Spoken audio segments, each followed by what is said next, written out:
Hello, everybody, and welcome back to the program. In a minute, we'll be talking with a national security expert about the astonishing cost wastefulness of the F-35 fighter aircraft. In a world where, and in a nation where we are forced to fight for every penny that helps poor people, every penny that creates jobs, every penny that contributes to the security, the financial security of a middle class or working American. It astonishes me that we can spend as much as $1.5 trillion for a fighter jet that may not even be as good as the ones we're already using. We'll find more about that out very, very shortly in that upcoming report. But before then, speaking of the world of the military, the Bush is back. In this case, Jeb Bush. That's Jeb with the exclamation point.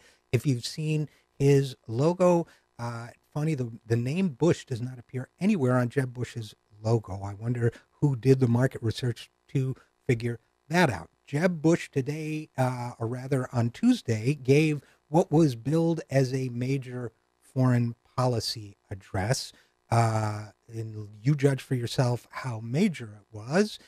Here's what Jeb Bush had to say about Iraq and the Iraq war, started under false pretenses by his big brother. He vowed that if he were elected, he would expand U.S. military intervention in the Middle East.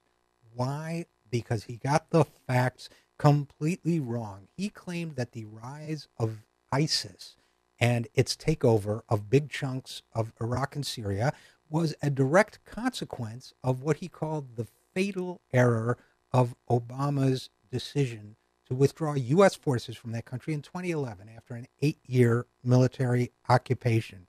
Now, even the fact that he said it gives me a headache and should give you one too.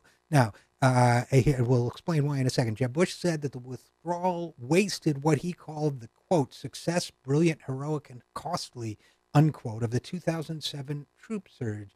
He said that the nation, quote, stood by as the hard-won victory by American and allied forces was thrown away. And he included in that standing by who he presumes his opponent will be Secretary of State Hillary Clinton, then Secretary of State. Now, he called it a case of blind haste.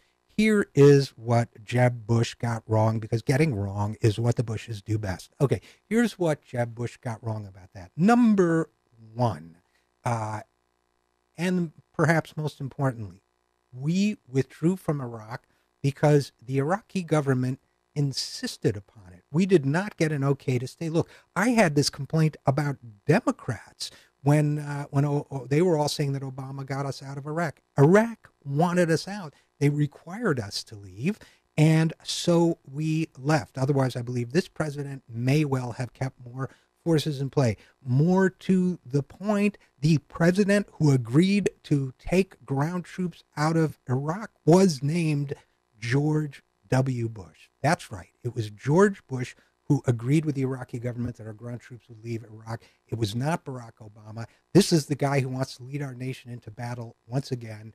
God help us. I am Richard RJ Eskow, and this is The Zero